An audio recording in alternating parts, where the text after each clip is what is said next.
The sicky. When I was in my second year of high school, I played sick to get off school.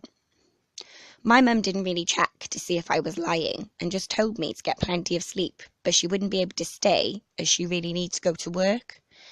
I agreed and went back to bed even though I wasn't really ill. I woke up close to 11:30 and decided I was ready for some breakfast. So I made my way downstairs to the kitchen, let the dogs out and poured myself some cereal. I planned to eat my cereal while I was playing on my PlayStation 2 in bed. As I walked out of my kitchen, into the living room and towards the stairs, the TV and the stereo turned on unexpectedly out of the blue at full volume. I dropped my ball, ran to my room, got dressed and legged it to school as quick as I could. By the time I got there, it was dinner time. It didn't take me very long to find my friends. In fact, I found them quite fast. And in a panic, I tried to explain what just happened, but my best friend told me I had a fever and I needed to go home and rest. I argued with her that I was lying about being ill, I just didn't want to come to school, but she didn't believe me. But eventually, I got 3 of my friends to agree to come back to mine and check out my house. When we got to my house, I asked my friends to stay outside while I changed into my uniform. My one friend agreed to wait, but my other friend needed the toilet. I opened the front door and the house was silent. I didn't turn off the TV or the stereo, and I start to believe that I imagined it all. I walk inside and my best friend follows while my other friend uses the bathroom. I explain that I need to let the dogs back in or they'll bark all day, so my best friend follows me to the kitchen. I open the door and the dogs refuse to come back into the house. This is really strange. I force them back in and they both hide underneath the kitchen table. My best friend and I walk back into the living room once more, and again the TV and the stereo go off at full volume.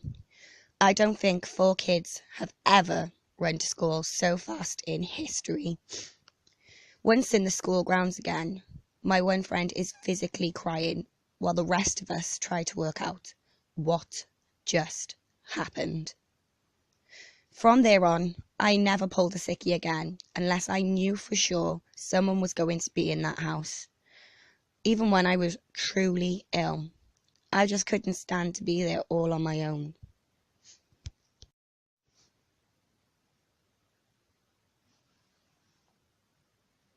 Intruder. It had been a long time since I spent the night alone in my small 2-bedroom house.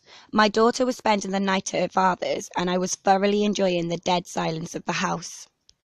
After spending most of the day doing some much-needed chores, I opted to read in bed with some green tea in my pyjamas. It was only 6:30, but I was ready to be lazy. Eventually my book got boring and I decided YouTube was more interesting. I spent the rest of the night watching cat videos and funny mishaps. I was watching a video on mermaids when I noticed the time. It was 1:30 a.m. I closed my laptop, turned off my lamp and shut my eyes. I was suddenly woken by the sound of someone in my house. I could hear cupboards and drawers opening and footsteps downstairs. I froze in fear. I stupidly left my phone on charge downstairs. I was unable to call for help.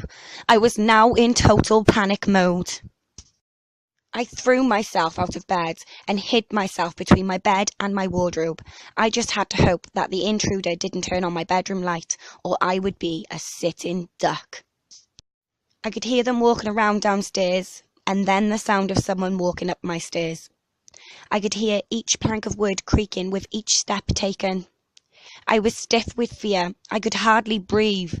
I heard the familiar creak of the top step and I held my breath.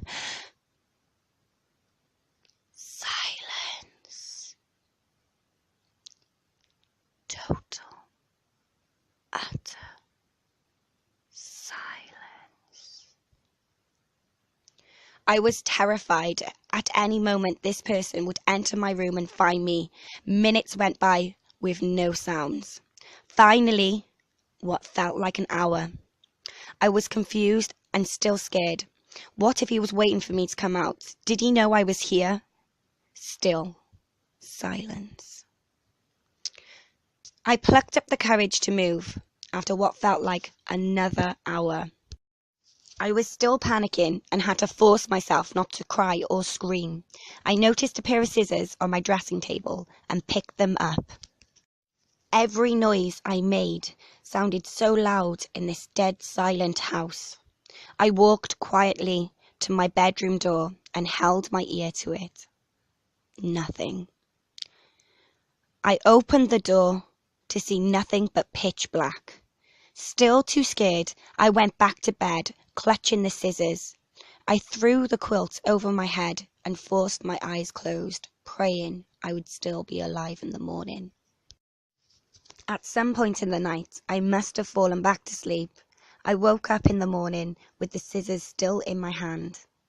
I realized it was now light all through the house, and with my newfound bravery, I roamed the house looking for any signs of forced entry, stolen objects, or anything that could justify what happened last night.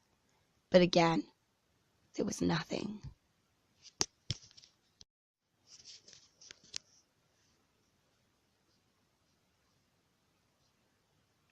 The new phone.